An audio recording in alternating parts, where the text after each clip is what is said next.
As decreed by NATO, any Special Operation Forces, or SOF for short, are defined as military activities that are conducted by specially designated, organized, trained and equipped forces manned with selected personnel using unconventional tactics, techniques and modes of employment. In many ways they are exactly like the John Rambos of the real world, but which of them is the best of the best? Which of these military forces stands above the rest, taking the top spot as the most elite, specially trained military fighting force on the planet? Well, there's a short answer and there's a long answer, so let's find out which is which. Hello internet and welcome back to the most inquisitive channel on YouTube, Life's Biggest Questions. As per usual, I'll be your disembodied floating voice Jack Finch, as today we curiously ask the question, which country has the most elite special forces? Roll the clip.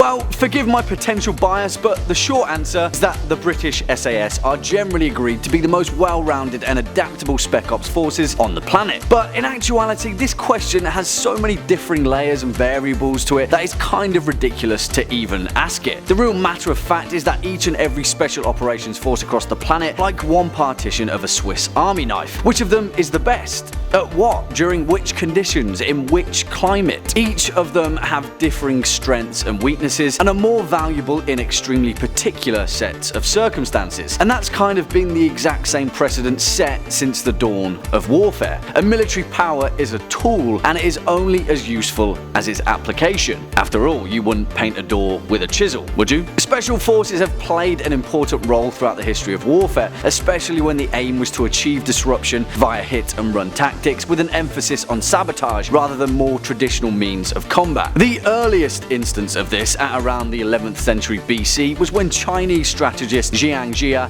documented in his 6 secret teachings the process of recruiting talented and motivated men into specialized elite units with functions such as scaling heights and making rapid long-distance advances. The ancient world saw specialized Carthaginian offensive warriors, camouflage naval fleets of the Roman Empire and Muslim Caliphate, and of course the ninja, reconnaissance and espionage forces of feudal Japan. However, the British Indian Army were the first modern military powers to establish dedicated special forces. The Corps of Guides formed in 1846 and the Gurkha Scout formed in the late 1890s and first dispatched in the 1897 and 1898 Tarar campaign. Perhaps the foremost glaring instance of special forces usage though was during the Second Boer War by the British Army between 1899 and 1902. A scouting unit known as the Lovat Scouts were a Scottish Highland regiment made up of exceptional woodsmen outfitted in ghillie suits who were well practiced in the arts of marksmanship, fieldcraft and military tactics. After the war, Lovat Scouts went on to formally become the British Army's first ever sniper unit and set a precedent of utilising highly specialised individuals to perform incredibly specific military operations. This mould was later set during the events of the Second World War when in 1940 the British Commandos were formed following Sir Winston Churchill's call for a specially trained troop of the Hunter class who could develop a reign of terror down the enemy's coast. The British Commandos were the prototype for the modern special forces as we know them now, but it wasn't until a year later in 1941 when the British Special Air Service was formed, following an unorthodox military design by Lieutenant David Stirling, where his vision was later vindicated after a series of highly successful operations in the western desert of Egypt. This military concept quickly transpired its way across the planet and was adapted by several governments following the British model. In April of 1941, the exiled Greek government formed the Company of Chosen Immortals following the German occupation of Greece that would later go on to be known as Sacred Band, fighting alongside the SAS in the Aegean against the Nazi military machine. Australia and the United States would also sow their own seeds of special forces through the Second World War, as well as the Imperial Japanese Army and most notably the Finnish Army, who established the Long-Range Reconnaissance Patrol, an elite fighting force that managed to hold the entire Soviet army at bay at the Battle of Ilomantsi whilst on skis. Stepping into the 60s, the world saw the formation of the USA's primary Special Operations Force, the United States Navy SEALs, an elite fighting force that specializes in special reconnaissance,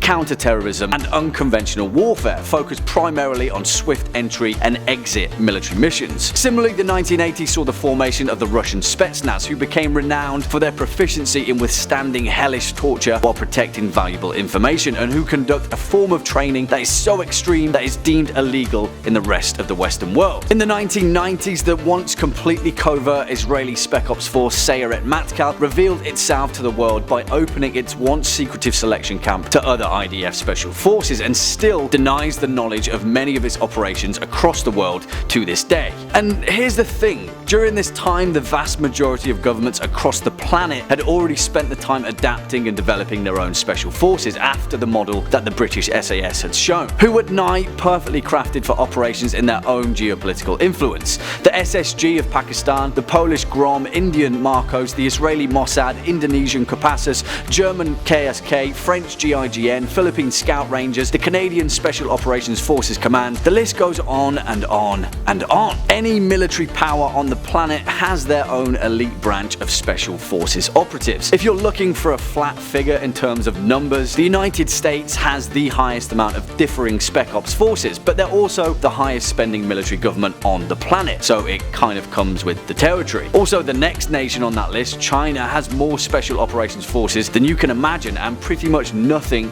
is known about them, so that one's anyone's guess. In terms of pure experience and historical recognition, the British SAS are of the most elite special forces on the planet, simply because they were the first established modern force, but hopefully, throughout the duration of this video, you'll have understood exactly why that is merely a point of perspective. Well, there we have it, folks. Why don't you let us know your perspective in the comment section down below? I'm sure you will. Before we depart though, let's read out some of your more entertaining statements from over the past few days. First up, Yola Mayo says, please give me a shout out, please, I never got one.